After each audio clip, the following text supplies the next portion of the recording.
ನಮ್ಮ ಓಜಿನ ನಮ್ಮ ಗೋಸ್ನ. ಸೊ ತುಂಬ ಖುಷಿ ಆಯಿತು ಆ್ಯಕ್ಚುಲಾಗಿ. ಆ್ಯಂಡ್ ಶಿವಣ್ಣ ಯು ಎಸ್ ಅಲ್ಲಿ ಇದ್ದಾಗಲೂ ಫೋನ್ ಅವಾಗವಾಗ ಮಾಡ್ತದೆ, ವಿಡಿಯೋ ಕಾಲ್ ಮಾಡೋರು. ಸೊ ಅವಾಗವಾಗ ಮಾತಾಡ್ತಾ ಇದ್ವಿ. ಸೊ ಹೆಂಗಿದ್ದಾರೆ, ಏನು ಕತೆ ಎಲ್ಲ ವಿಚಾರಿಸ್ಕೊಳ್ತಿದ್ವಿ. And it was very happy. ಏನಂದರೆ ಶಿವಣ್ಣ ಅವ್ರ ಮೆಂಟಲಿ ಈಸ್ ವೆರಿ ಪಾಸಿಟಿವ್. ಯಾವ ನೆಗೆಟಿವ್ನ ಟಚ್ಚೇ ಮಾಡೋಕ್ಕಾಗಲ್ಲ ಅವ್ರನ್ನ. So is always positive. So ಅಷ್ಟೇ ಜೋಶಲ್ಲೂ ಅಷ್ಟೇ ಎನರ್ಜೆಟಿಕ್ ಆಗಲೂ ಇವಾಗಲೂ ಇದ್ದಾರೆ. ಸೊ ತುಂಬ ಖುಷಿ ಆಗ್ತಾಯಿದೆ ಅವ್ರನ್ನ ಮೀಟ್ ಮಾಡಿದ್ರೆ. ಒಂದು ಪಾಸಿಟಿವ್ ಎನರ್ಜಿ, ನಮಗೊಂದು positive energy. So very happy to see him after almost ಏನು ಒಂದು ತಿಂಗಳಾಗಿತ್ತು ಅವ್ರನ್ನ ಮೀಟ್ ಮಾಡಿ. ಸೊ ತುಂಬ ಖುಷಿ ಆಗ್ತದೆ. ನೆಕ್ಸ್ಟು ಪಾರ್ಟ್ 2ಗೆ ಪಾರ್ಟ್ ಇವಾಗ ಇಲ್ಲ.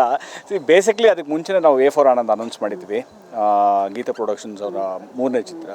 ಸೊ ಹಾಗಾಗಿ ಅದ್ರದ್ದು ಸ್ಕ್ರಿಪ್ಟ್ ವರ್ಕ್ ನಡೀತಾ ಇದೆ. ಪ್ಯಾರಲಾಗಿ ನನ್ನ ಬೀರ್ಬಲ್ 2 ನಡೀತಾ ಇದೆ. ಸೊ ಅದ್ರದ್ದು ವರ್ಕ್ ನಡೀತಾ ಇದೆ. ಸೊ ನಾವು ಸಿನಿಮಾ ಬಗ್ಗೆ ಇವತ್ತು ಆ್ಯಕ್ಚುಲಾಗಿ ನಾವೇನು ಮಾತಾಡಲಿಲ್ಲ. ಜಸ್ಟ್ ಬಂದು ಹೇಗಿದ್ದಾರೆ ಅಂತೆಲ್ಲ ಮಾತಾಡ್ಸ್ಕೊಂಡು ಹೋಗ್ತೀವಿ ಅಷ್ಟೇ. ಸಿನಿಮಾ ಬಗ್ಗೆ ಇವತ್ತು ಮಾತಾಡೋದು ಬೇಡ ಅಂತ. ಸರ್ ನೆಕ್ಸ್ಟ್ ನಿಮ್ಮ ಸಿನಿಮಾ ಎಲ್ಲಿ ತನಕ ಬಂತು ಸರ್? ಬೀರ್ಬಲ್ ಸ್ಕ್ರಿಪ್ಟ್ ವರ್ಕ್ ನಡೀತಾ ಇದೆ. ಸೊ ಅದಾದಮೇಲೆ A4 ಆನಂದ್ ಸ್ಕ್ರಿಪ್ಟ್ ವರ್ಕ್ ನಡೀತಾ ಇದೆ. ಸೊ ಅದೆರಡು ಅತಿ ಶೀಘ್ರದಲ್ಲೇ ಶುರು ಮಾಡ್ತೀವಿ. ಅದಾದಮೇಲೆ ಆಫ್ಕೋರ್ಸ್ ದಳವಾಯಿ ಗೋಸ್ ಟು.